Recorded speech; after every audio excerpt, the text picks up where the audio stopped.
The reason I've asked you to mask for my appearance today, I suffer from long COVID. I caught it a year after, and it lasted 30 days. And it has rendered me with low energy exhaustion, and I lost words, which as a minister who preaches for a living, this is rather disturbing. On the bright spot, I grew up as a stutterer, much like our president. And the same things that I used to overcome my stuttering helped me overcome the loss of words. But what I'm told is, if I catch COVID again, and I have since, there's a good chance that those things will be made worse. And I can't afford to have them worse. So to come to a place in person, I have to ask for you to mask. And when all of you mask, then I can take mine off up here while I'm preaching. So I appreciate your assistance with that and your hospitality and understanding. I also am taking care of my 87-year-old father-in-law, and he's at risk. And if he were to die from COVID because I brought him home from the UU church, I don't think I'd be able to live with that. So thank you for protecting me and for protecting my father-in-law. So let's share a story, shall we? Yes. I said share on purpose, you know, because that's what we do with stories. We tell them. We listen to them. But together, we share them. And sharing a story is a sacred act. Especially stories like this one. Because this is a special story. It is special because it had never been told before. It hasn't been told before because it doesn't exist yet. We are going to tell it together. Now, you might call it a collaborative story or an improv tale. If you are a theologian, you will think of it as process theology. If you're a gamer, it's a bit like a Mad Lib. Here's how it's going to work. I'm going to ask you for help at certain points, filling in the next part of the story. We'll use this plush-sided D20, which is very soft, to help choose who will be the person that helps out. So, if you want to be a person who helps out next, you should put your hands up to let whoever has the D20 know that they should give it, throw it, or roll it to you. Do not throw the D20 at someone with their hands not up. It is soft, and yet that's rude. We are a consent-based society, yes? This is how you consent to wanting the ball. Got it? Good. All right, so that also means that when you are done giving your part, you should either look for someone with their hands up or wait until I have the next gap and then throw this, roll this, or give it. You can walk it over and give it to them. I'm okay with that. It's more fun if you toss it, but that's up to you. Whatever you want to do. Does everybody understand the rules of the game? Fabulous. Okay. Our title for the shared tale today is Together We Did It. And that's all I know. So let's practice helping out with the story. I need a problem. It's nothing too serious or sad. What's our problem? Oh. Oh. It got right to you! What's our problem, young one? Our problem is the dragon is trying to eat our food. A dragon is trying to eat our food. The only reason I said that is Is that what I heard? The dragon is trying to eat our food? A dragon is trying to eat our food. This is a problem. Excellent. So I present to you the story of Together We Did It, colon, a dragon is trying to eat our food. Once upon a time, in a place not too far away, in a time not too long ago, there lived a group of people who lived together cooperatively and communally and shared their food and their location and their lodgings and their responsibilities, and all was going really well until one day they discovered there was a dragon trying to eat their food. Now, what kind of food does the dragon eat?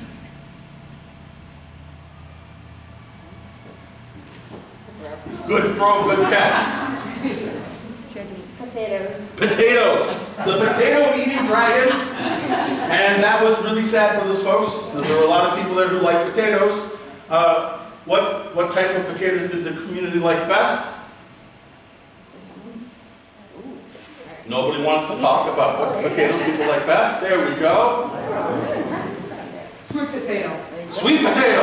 Oh, I do love a good sweet potato. And unfortunately, so did the dragon. So they went out to their brand new community gardens that they had planned.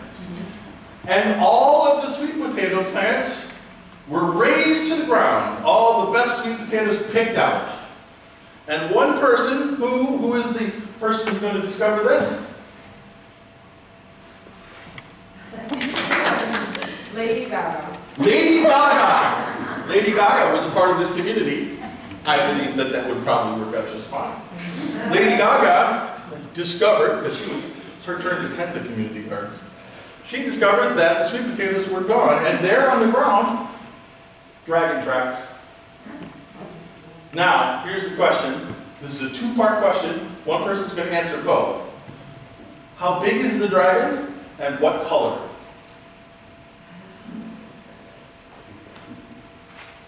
Okay, the dragon is as big as a chair.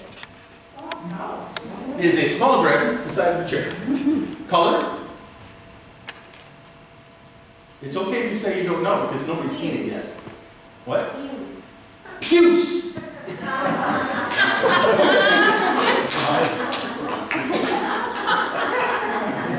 Puce. It's a puce dragon. Okay, perfect. All right. It's a puce dragon the size of a chair. So, based on the tracks, Lady Gaga knew that it was the size of a chair and puce. Now they decided in that communal committee, placed to form a committee on what to do about the dragon that was stealing the sweet potatoes from the garden. What's the name of our committee? Oh, back and forth, back and forth. Only the young ones are brave enough to tell the story, apparently. What's the name of our committee, sir? The United Potatoists. The United Potatoists Committee. Excellent. And the United Potatoists Committee met, and there was discussion about what to do about this problem, and one person's solution to the problem was plant more sweet potatoes. Another person's solution was don't plant more sweet potatoes, plant regular potatoes. And another person's solution was relocate to another community. ah, that's it. There goes the neighborhood. We're going to move to another location. Pack up everything and go. And so they put it to a vote to the community on what to do. And this time, everybody has to participate. You don't have to throw the ball yet. We're going to do this democratically because you are a democratic community. If you believe we should plant more sweet potatoes, raise your hand. If you believe we should plant different potatoes, raise your hand. If you believe we should pack up and move to a better location, raise your hand. Nobody wants to move. I believe it was almost a tie between plant more sweet potatoes and plant different potatoes. I like the diversity of the potatoes. And so that's what the community decided to do. They planted a garden, they replanted the sweet potatoes, and they planted more potatoes. White potatoes, purple potatoes, red potatoes. They planted golden potatoes. What? Golden. Golden potatoes. And golden potatoes. Excellent. They had the best potato garden ever seen. And they had an abundance of potatoes. So many potatoes, in fact, that when the puce dragon came by and ate half of the sweet potatoes, they still had enough left. Matter of fact, they still had enough left for the picnic that day. And they had enough left for their stores. And they had more than enough left. What are they going to do with the extra potatoes? Ooh. Make French fries. Make French fries. Okay, they made French fries and sold them at the local fair, and that raised money. And they still had more potatoes. And a very friendly and stuffed puce dragon. The dragon decided to join them and become part of the community. And because they were a welcoming community, they allowed the Peace Dragon in. And that next year they planted more sweet potatoes. And more dragons came. And it became a dragon-friendly community with potatoes. And together, we did it.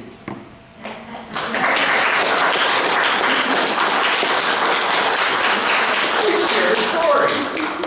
Thank you. You want to hold that throughout the service, or should I take it back? You can. Some people would like to hold on to it. Perfect throw. Thank you. All right, the kids are gonna come upstairs. Hi, guys. To the younglings who are wearing the masks I brought, that are very fashionable, thank you.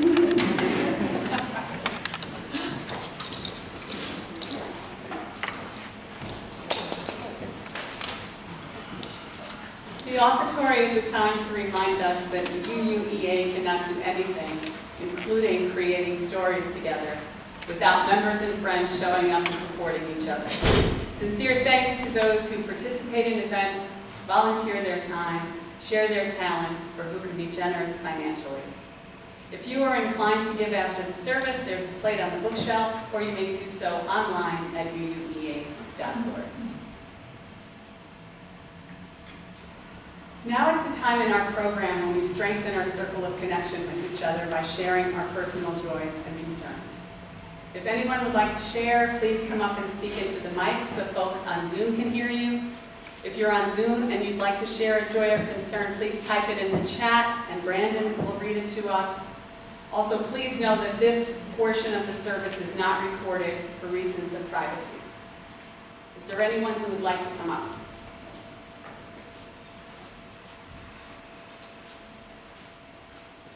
Last week I was telling you that my mom had to go to the hospital. She was having some health issues. They ran some tests to see if she needed a stent or even a bypass, and it turned out that she was not going to need either of those. So she's home. She does have to make some changes in her lifestyle, but you know, things are looking better than it was a week ago. So.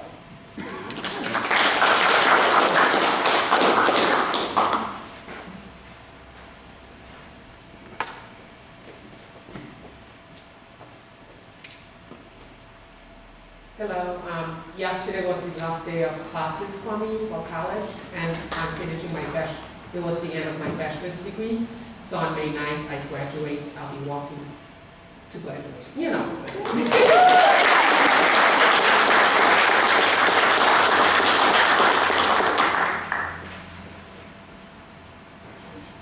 Are there any on our Zoom chat? No? Okay, anyone else?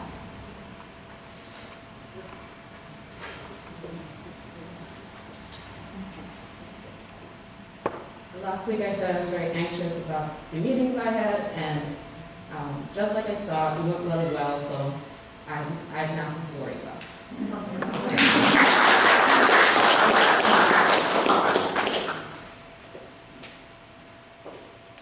Anyone else? For the joys and concerns that remain in our hearts but go unspoken, I will light one last candle.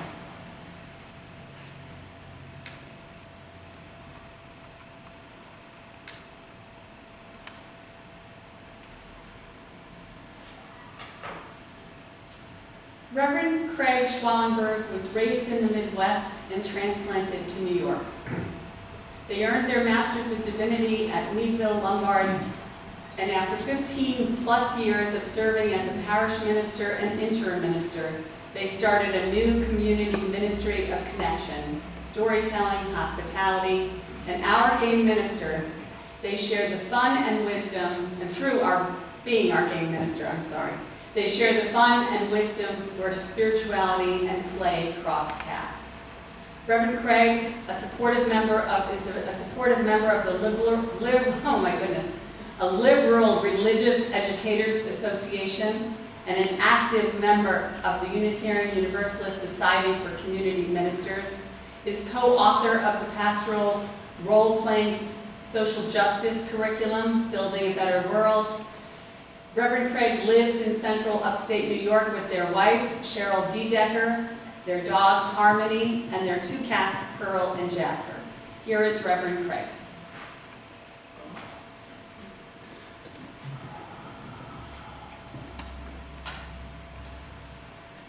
Our reading today comes from an online publication. It's an instruction manual for those who might want to try and design a cooperative game. It's called Meeples Together. For those of you who are not gamers, meeples are the little wooden figures that sometimes come in games to denote who the players are. If you're an old Monopoly player, all of those little figures, those would be considered meeples if they looked like people. Good, okay. It was written by Christopher Allen and Shannon Appelkline, and they start off by trying to answer an obvious question. What is a cooperative game? Cooperative, cooperation. In other words, people working together. Merriam-Webster Dictionary defines cooperation as common effort or association of persons for common benefit. There's nothing in there about a common goal. People can cooperate for the common benefit in order to fulfill a variety of very selfish goals. For example, 3 people could rent a car together. One because they are fleeing the law. One because they want to pick up groceries. And one because they think there's a good aftermarket in car rentals. They are cooperating. Different goals. However, the more far removed the individual's goals are, the less efficient their cooperation will be.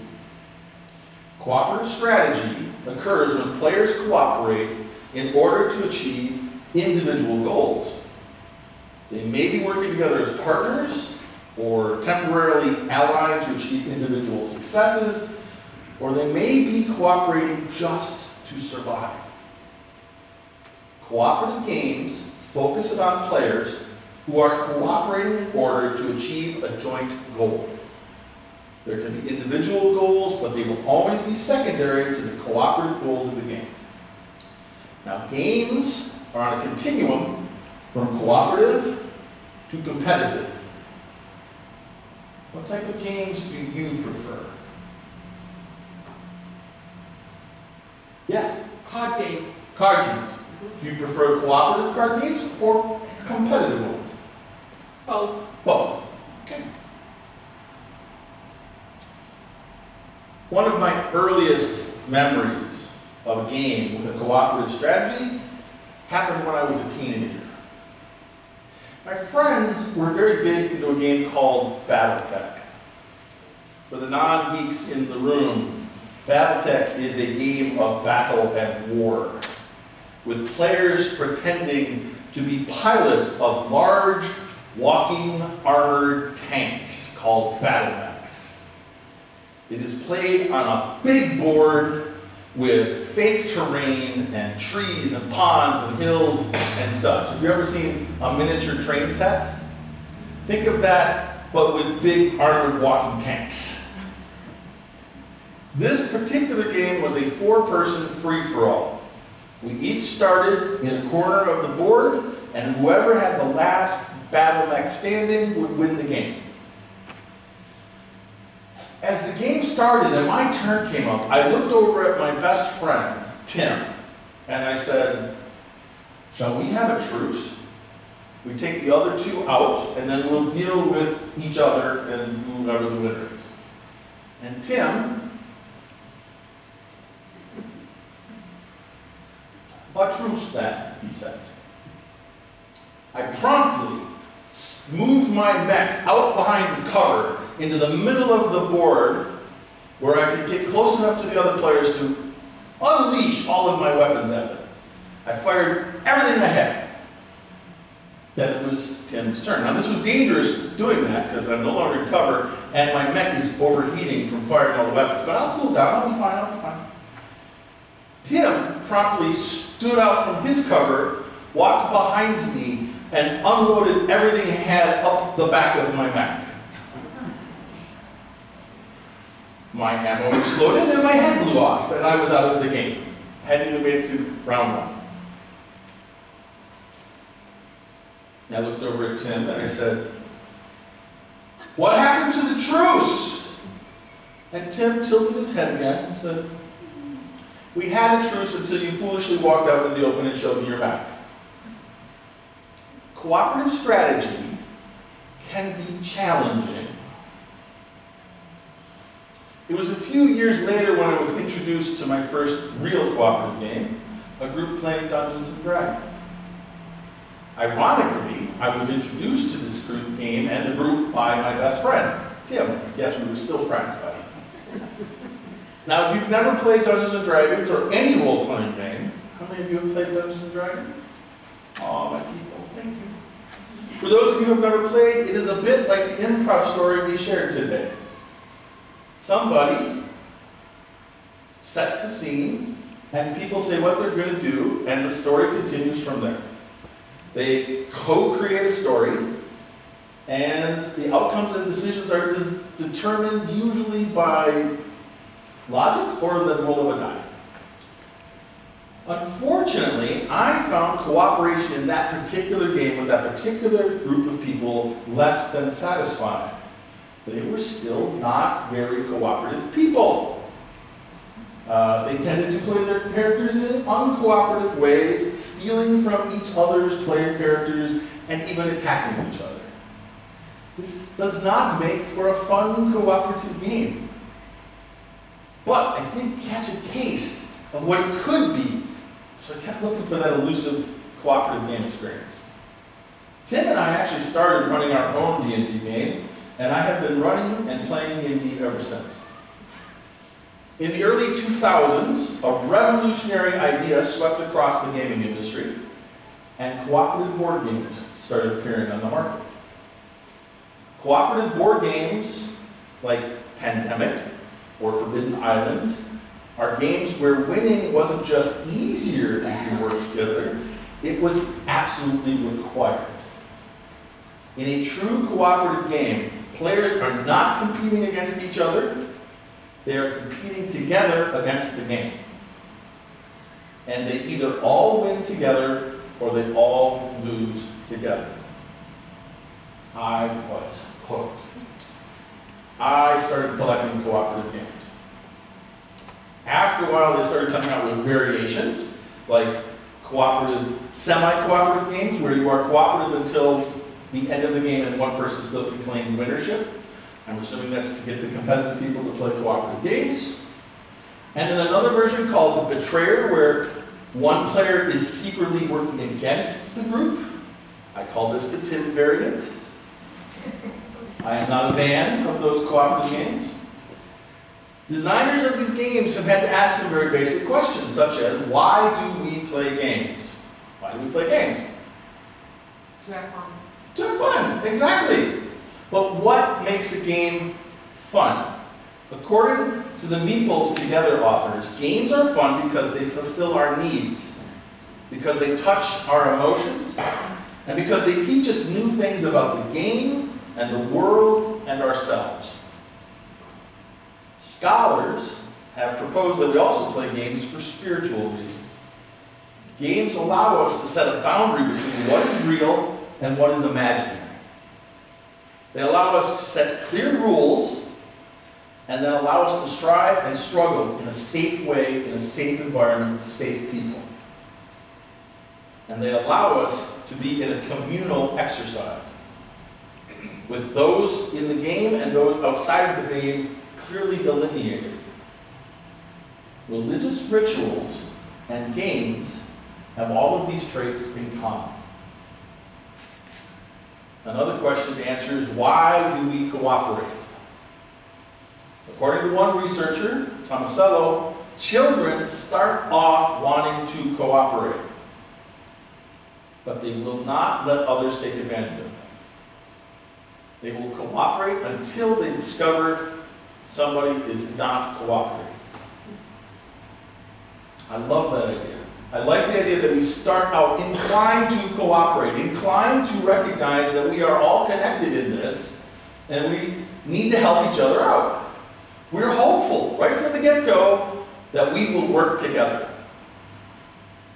In studying why and how we cooperate, they've discovered several very important things. One, cooperation depends on people seeing others as people. People they can empathize with and understand. Many online users do not seem to experience other people online as human, which makes cooperation very difficult. This also explains a lot of what you see on online forums. It's a lot easier to be mean to somebody if you do not see them as a human being. 2, coordination and communication are foundational for cooperative games.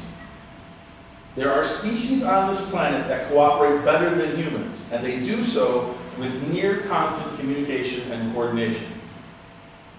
See the African termite mounds? Absolutely amazing feats of engineering and architecture. That is probably the most cooperative species on the planet.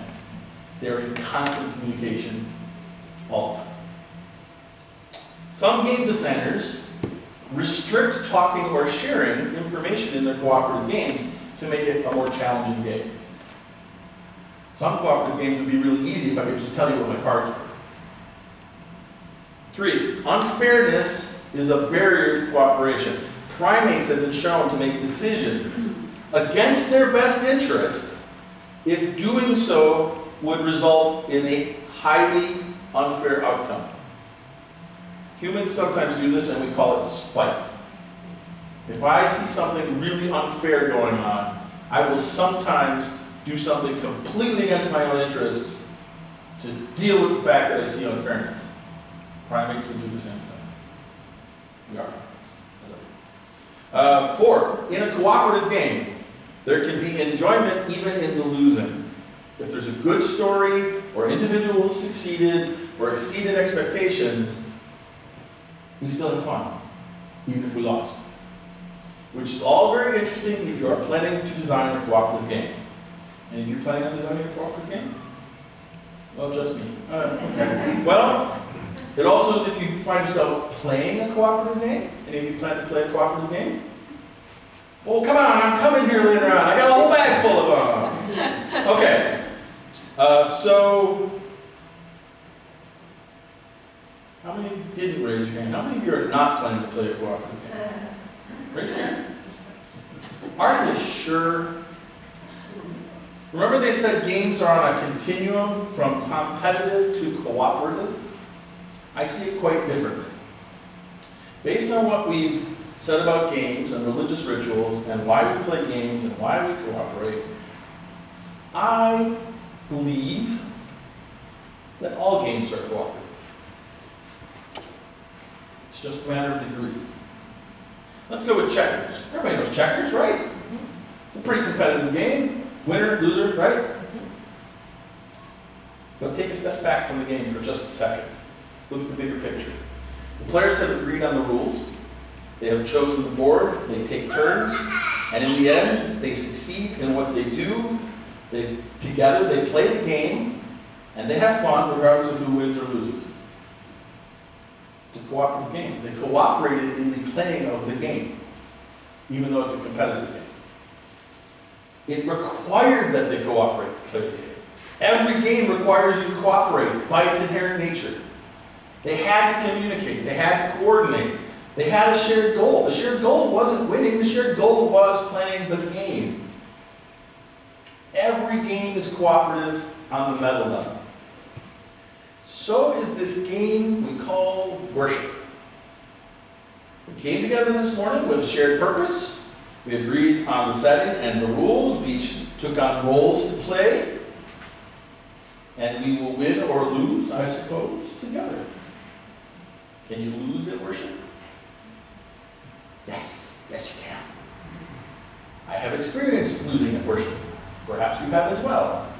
Without citing specifics or naming names, I bet I can guess what went wrong in the worship service that lost.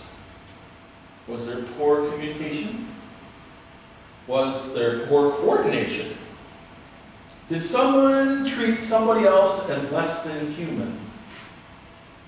Was there a sense of unfairness somehow? Or did everyone not understand the rules and the settings and the goal, all of those things would contribute to a failure of the experience. Or maybe people just weren't cooperating. All games are cooperative, and everything we do is a game. Please do not misunderstand me. I do not mean to diminish or belittle our lives. I do not suggest life is frivolous or childish. I'm not even suggesting everything is fun, though I sure wish it was. No, what I mean is simply this. In the greater scheme of things, everything we do is a cooperative endeavor. It is the game of the highest order, with rules we agree to and goals we are working towards, and sometimes our individual goals are the same and sometimes they are not. But it's all a game, and we are cooperating to one degree or another. And you can tell how well we're doing at the game and how much fun we're having in the game by how well we're communicating and cooperating. And I would argue, currently in the world, there's not enough communicating and there's not enough cooperating, and it's not a lot of fun. We're currently losing. That's where the cooperative board games and the role-playing games become quite important, because they can teach us to be better at this shared cooperative game that we are living and playing. Ironically, during the COVID pandemic, when it was in full flare, we were all in our houses and avoiding work and trying to live. The most popular board game sold around the world was the cooperative game Pandemic. It's a bit too on the nose for me, but there you go. There is a reason that it was the most popular cooperative game, because there's a ritual to it. And people were in the middle of a pandemic and had no control. And all of a sudden they could pick up a game and play the part of people who had things they could do to stop a pandemic. There's power in that. That's why it sold so well. Working together to defeat the pandemic was therapeutic for a lot of people. Therapeutic use of games is a thing. Some medical schools play Pandemic with student doctors, not to teach the students about how pandemics work, but rather to teach them how to communicate and coordinate better. Because if you have a medical team that doesn't communicate, doesn't coordinate, and they lose, that's life or death. The game Endangered, which I brought a copy today, is all about working together to save endangered animals. Bravery Time is a cooperative card game made and sold by the game designers in the Ukraine, where players try to liberate a country from an invading army. It teaches about what resources are needed and what community efforts will have the most effect, and it raised money for those fleeing the Ukraine. Daybreak, another game I brought today, designed by the guy who created Pandemic, but in this cooperative game, you play the roles of countries trying to stop and reverse global climate change. I've played it 3 times, we haven't done it yet. I'm determined. Wolves, cooperative game, designed and illustrated by Native Americans of North America, allow players to work as tribal leaders, managing the resources for their communities, and succeeding only by learning to share with others. And then there's the game that started it all, Dungeons and Dragons, which has inspired thousands of different collaborative, cooperative games of storytelling and role-playing, creating worlds and small groups where normally marginalized individuals can experience working together, being someone else, and accomplishing great tasks. Game designers, therapists, doctors, parents got together and they created a game called Critical Core, which is a role-playing game specifically designed for those with autism. It's suited to their divergent needs. And playing that game together with other folks on the spectrum helps them develop the skills and strategies they need to interact in a world that often doesn't understand them and rarely supports them. Which brings me to the most important part of this exploration of cooperative games. Assume for a second that I'm correct. Some of you were shaking your head yes, and I appreciate that, thank you. But assume I'm correct, and that what we know about games, especially cooperative ones, one, cooperation requires that we see each other as people, communication and coordination are essential, unfair outcomes inhibit cooperative behavior. In a cooperative game, joy comes from more than winning. We are rewarded for exceeding our expectations, by learning about the game, ourselves, and the world, and by sharing a good story. Does this sound like anything familiar? Any principles of any faith traditions? Something you all might be doing cooperatively, communally? Unitarian Universalism is a cooperative faith. We have a lot of problems in the world that need to be addressed, and they are all connected. We have many serious issues to deal with, and they're all connected. And the answers, the solutions, are recognizing those connections and then recognizing our own. We are all connected, and it is a matter of cooperation, my friend. Communication, coordination, recognizing our humanity. We only win if everyone wins. Going alone is dangerous, not just for you, but for everybody else. The game is ongoing, and it's your turn. What are you going to do?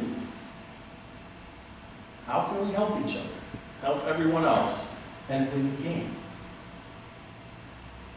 Knowing what I know now, the younger self, if I were to go back and talk to my younger self on that battle map board, I'd still walk out. Because I believe in others, and I believe in the cooperative game. I hope you do too. Our closing hymn is number 131, Love Will Guide Us.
Ours is a cooperative faith, my friends.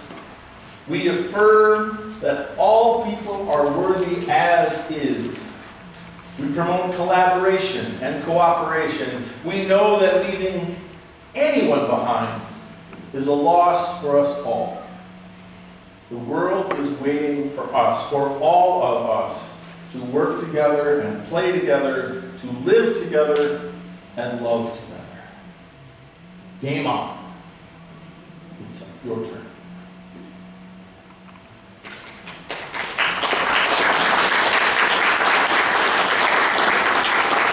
Please join me in our extinguishing of the chalice. We extinguish this flame, but not the light of truth, the warmth of community, or the fire of commitment. These we carry in our hearts until we are together again. Our closing video is Lean on Me by Club Nouveau, and if you can make it through this without dancing or tapping your feet, good luck.